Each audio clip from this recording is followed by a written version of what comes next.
by European countries, in our view, has absolutely no legal bearing, because they were not implementing Resolution 2231 in good faith.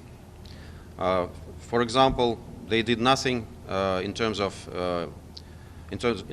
lifting sanctions against Iran during the so-called transition day 2 years ago. They are acting absolutely in breach of JCPOA in each and every sense and letter and spirit of this document. We believe that the move by E3 cannot and should not entail any legal or procedural effect. It's a mere escalatory step.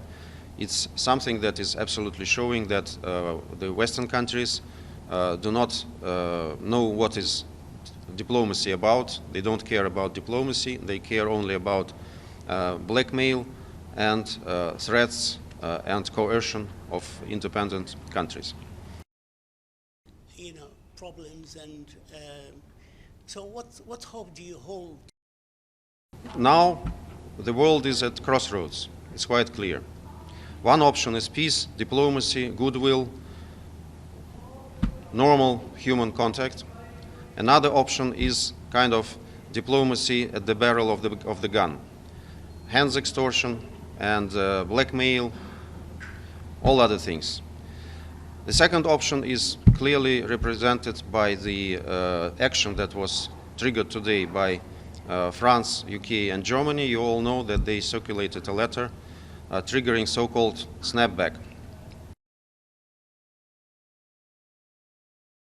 So we do not think that this move by these three countries should entail any action from the Council. This is our very strong and principled conviction.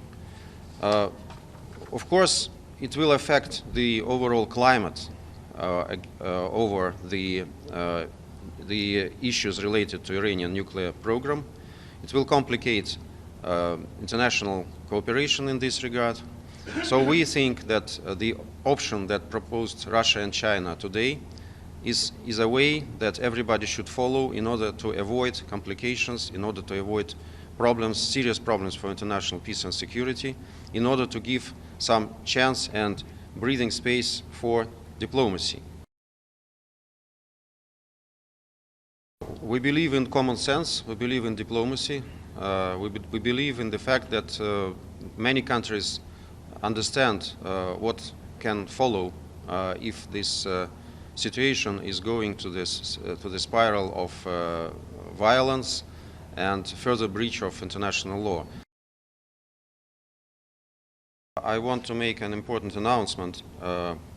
About an hour ago, Russia and China put into blue draft Security Council resolution. It's very short, so I will read it aloud. I think you will bear with me.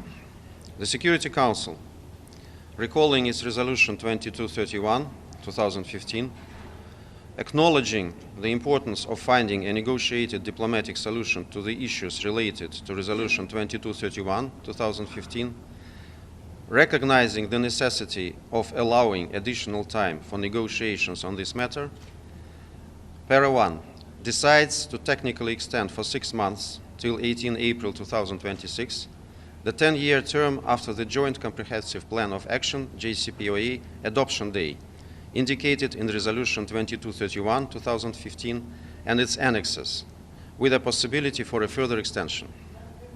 Para 2 urges all initial participants of the JCPOA to immediately resume negotiations on the matters related to the Resolution 2231 and the JCPOA. That's it.